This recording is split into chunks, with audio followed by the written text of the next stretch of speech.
इन तस्वीरों के बारे में भी हम एक बार फिर से दर्शकों को बता दें। तस्वीरों में आप जगदीप धनखड़ साहब को देख रहे हैं जो उपराष्ट्रपति पद के उम्मीदवार हैं। प्रधानमंत्री खुद उनके साथ आए हैं, पर्चा दाखिल करने के लिए आए हैं जगदीप धनखड़। गृह मंत्री अमित शाह साथ में बैठे हैं, राजनाथ सिंह हैं, जेपी नड्डा राष्ट्रीय अध्यक्ष बीजेपी के वो भी बैठे हैं। इसके अलावा एनडीए कुनबे के जो सहयोगी दल हैं वो भी हमें तस्वीरों में दिख रहे हैं। रामदास अठावले, अनुप्रिया पटेल, इसके अलावा और जो सहयोगी दल हैं उनके नेता भी तस्वीरों में हमें दिखाई दे रहे हैं।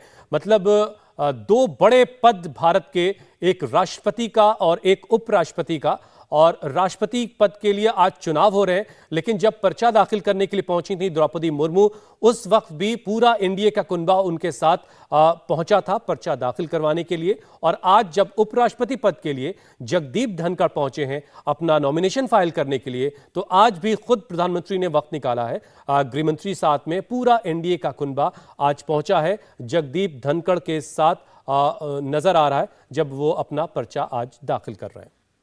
नितिन गडकरी सबसे आप दाहिनी तरफ देख पा रहे हैं, नितिन गडकरी, फिर अमित शाह बैठे हैं, फिर राजनाथ सिंह, जगदीप धनखड़, प्रधानमंत्री नरेंद्र मोदी और फिर राष्ट्रीय अध्यक्ष जेपी नड्डा। फिर पीछे के रो में आप देखेंगे तो आपको नरेंद्र सिंह तोमर दिखाई देंगे, रामदास अठावले, अनुप्रिया पटेल और इसके पीछे और लोग, स्मृति ईरानी भी उसके पीछे नजर आ रही हैं। मतलब ये कि तमाम बड़े लोग पहुंचे हैं जगदीप धनखड़ के साथ उनका पर्चा दाखिल करवाने के लिए।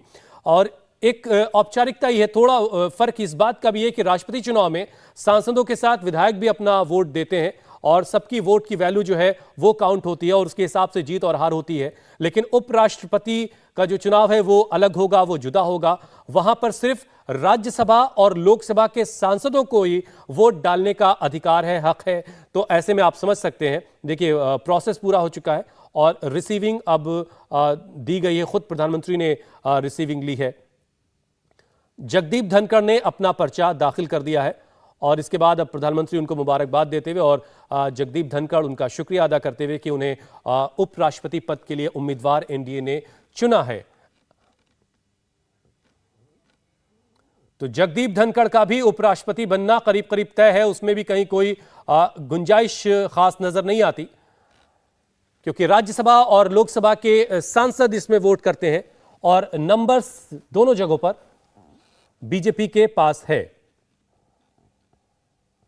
आज राष्ट्रपति पद के लिए चुनाव हो रहा है, द्रौपदी मुर्मू एनडीए के उम्मीदवार हैं, तो अब आज ही नामांकन शुरू हुआ है। जगदीप धनखड़ ने अपना पर्चा आज दाखिल कर दिया है और कल जो है मार्गरेट तलवा अपना पर्चा दाखिल करेंगी जो विपक्ष की साझा उम्मीदवार है। पूरा एनडीए का कुनबा पहुंचा जगदीप धनखड़ के साथ उनका पर्चा दाखिल करवाने के लिए। पश्चिम बंगाल के गवर्नर के तौर पर उनको कामकाज करते हुए पिछले वक्त में आपने देखा है, वहां से रिजाइन उन्होंने किया और अब उपराष्ट्रपति पद के लिए उन्होंने आज अपना नामांकन दाखिल कर दिया है। प्रधानमंत्री, गृह मंत्री, रक्षा मंत्री, पार्टी के राष्ट्रीय अध्यक्ष सब पहुंचे थे जगदीप धनखड़ के नॉमिनेशन फाइल करने के लिए। हमारे सहयोगी देवेंद्र पराशर इस वक्त हमारे साथ लगातार जुड़े हुए हैं। देवेंद्र, कुछ और इन तस्वीरों के बारे में कुछ और बातें जरा बताइए क्योंकि बहुत ही खास मौका है और कहीं से नंबर की कोई उलझन है नहीं। बिल्कुल सुकून से, आराम से जगदीप धनखड़ भी उपराष्ट्रपति की चेयर तक पहुंचेंगे, कोई गुंजाइश नजर तो नहीं आती। बिल्कुल नहीं, कोई गुंजाइश नहीं है, लेकिन एक पॉलिटिकल मैसेजिंग है हुसैन, इसको भी समझना चाहिए कि बीजेपी फैसले अपने किस प्रकार से करती है और न सिर्फ फैसले करती है बल्कि उसका जो पब्लिक पोस्चरिंग करती है वो किस प्रकार से करती है। जैसे चाहे राष्ट्रपति के कैंडिडेट की बात कर लें या उपराष्ट्रपति के उम्मीदवार की बात कर लें, जैसे बीजेपी के पार्लियामेंट्री बोर्ड ने उस नाम को तय किया तो उसे पब्लिक डोमेन में लाने से पहले बीजेपी के राष्ट्रीय अध्यक्ष जेपी नड्डा ने पार्टी की तरफ से अपने एनडीए सहयोगियों को फोन करके ये बताया कि बीजेपी के पार्लियामेंट्री बोर्ड ने ये फैसला किया है कि हमारी तरफ से ये उम्मीदवार होंगे, क्या इस नाम पर आप सहमत हैं?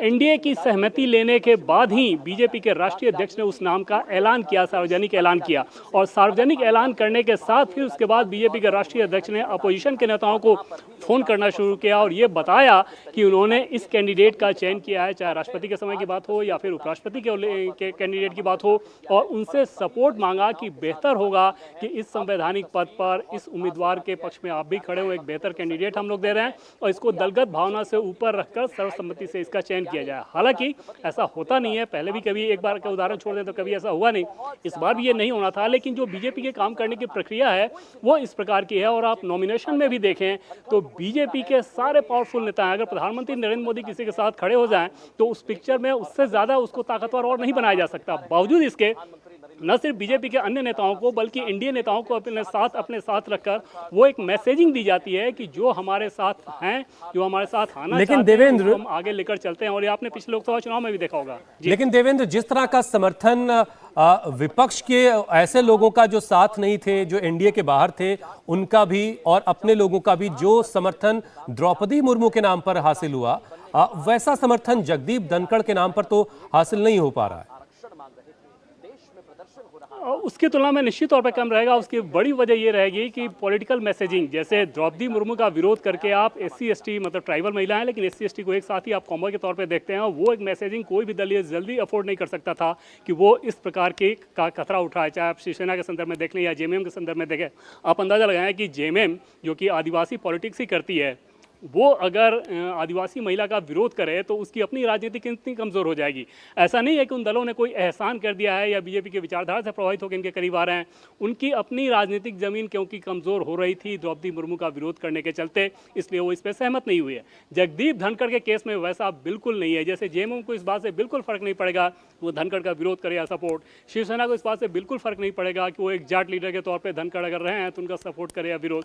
तो ये एक बड़ा फर्क जरूर और दिलचस्प ये भी है कि इस विरोध का फर्क जगदीप धनखड़ को भी नहीं पड़ने वाला है, ये भी बात साथ में है।